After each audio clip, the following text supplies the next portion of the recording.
Күндүн маанилүү жаңылыктар менен тааныштырып, бүгүн программасы студияда мен Тимур Владислав. Саламатсыздарбы? Алгаш чыгарылыштын кыскача мазмуну менен таанышып алыңыздар. Кыргызстан жыл башынан бери 7 айда мамлекеттик карызды төлөөгө республикалык бюджеттен 20 миллиард 575 миллион сом жумшады. Жогорку кеңештеги аял депутаттар кызматтык автоунаа алышты. Номер 47-ші түзөтүү колониясынын имараты бузулуп, ордуна социалдык турак жай комплекси курула баштады.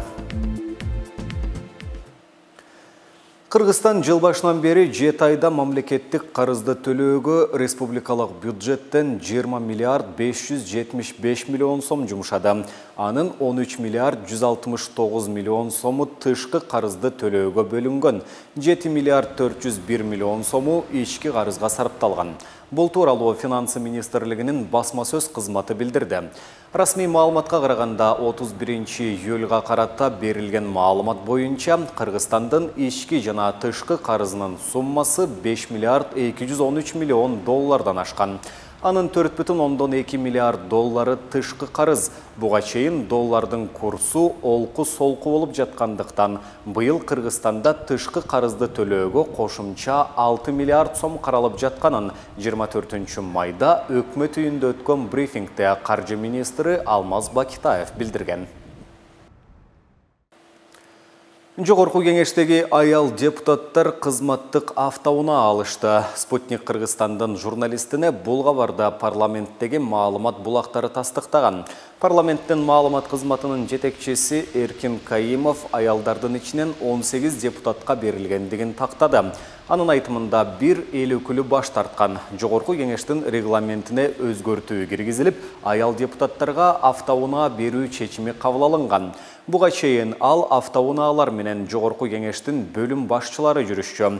Учурда парламентте 19 аял депутат бар. Белгилей кетсек, мурдагы чакырылыштын депутаттары кызматтык автоунаа алуудан толук баш тарткан эле. Министрлер кабинетинин турагасы Акылбек Жапаров Бишкектеги номер 47-ші түзөтүү колониясынын мурдагы аймагына барып, көп кабаттуу социалдык турак жай комплекси курула турган жерди демонтаждоо иштеринин жүрүшү менен таанышты. Бул тууралуу өкмөттүн маалымат кызматы кабарлады. Билдирмеге караганда, учурда түзөтүү колониясынын имаратын бузуп, аймагын тазалоо иштери жүрүп жатат. Бул жумуштарды өзгөчө кырдаалдар министрлигинин кызматкерлери аткарууда. Архитектура, курулуш, турак жай жана коммуналдык чарба мамлекеттик агенттигинин директору Нуртазин Жетибаев министрлер кабинетинин төрагасын социалдык турак жай комплексинин бир нече долбоору менен тааныштырган. Ал 8,5 гектар аянтты ээлеген жерге билим берүү мекемелери, бала бакчалар жана эл аралык стандартка жооп берген социалдык турак жайлар камтылгандыгын белгилеген. Ал эми министрлер кабинетинин төрагасы курулуш иштери келерки жылы баштала турганын айтып, аны ишке ашырууга инвесторлор тартылаарын белгилеген. Кыргызстан Орусиянын Санкт-Петербург жана Казань шаарларына консулдугун ачууну көздөөдө. Буга байланыштуу сунуш Орусия тарапка берилгенин бүгүн 9 сентябрда жогорку кеңештеги Альянс фракциясы жана элдик депутаттык тобунун биргелешкен жыйынында тышкы иштер министринин орун басары Азизбек Мадмаров билдирди. Соңку учурда бул өлкөдөгү биздин жарандардын саны өсүп жатат. Биз көрсөтүп жаткан кызматтардын дагы саны өсүүдө. Жакын арада айдоочулук күбөлүк бергенге мүмкүнчүлүк болду. Мурда жалпы жарандык паспорт берилсе, азыр ID картаны берип жатабыз. Ошону менен катар биздин кызматкерлердин саны жетишсиз болууда. Азыр 2 шаарда башкы консулдук ачуу боюнча берген сунушубуз Орусия тараптын кароосунда турат. Жакын арада жооп беребиз деп убада беришти. Юристтердин санын көбөйтүү боюнча дагы сунуштар бар, бирок бул каражатка келип такалат, деди министрдин орун басары. Расмий маалымат боюнча Орусияда Кыргызстандын миллиондон ашуун жараны эмгек мигранты болуп жүрөт. Буга чейин парламенттин жыйынында депутаттар элчиликте мигранттарга керектүү жардам көрсөткөн кызматкерлер жана юристтер жетишпей жатканы тууралуу маселе көтөрүшкөн. Азия Микс КВН командасынын мүчөсү Маратик Кайман аты менен таанымал Марат Жуманалиев кармалды. Маалыматты укук коргоо органдары тастыкташты. Улуттук коопсуздук мамлекеттик комитетинен билдиргендей, Кыргыз Республикасынын кылмыш жаза кодексинин 209-беренесинде каралган кылмыштын белгилери боюнча кылмыштардын бирдиктүү реестрине катталган сотко чейинки өндүрүштүн алкагында Кыргыз Республикасынын жарандары ДМС жана САК кармалды.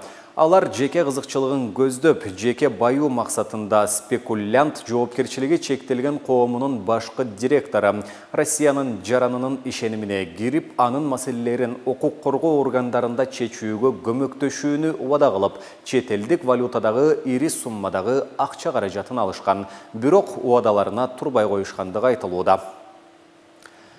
Атайын операциянын жүрүшүндө жалпы салмагы 17 килограмм 192 граммды түзгөн ооган тектүү Чарльз баңгизаты бар жүк кармалды. Бул тууралуу улуттук коопсуздук боюнча мамлекеттик комитеттин басма сөз кызматы кабарлады. Расмий маалыматта жүк узак мөөнөттүү атайын иш-чаранын жүрүшүндө колго түшкөндүгү айтылат.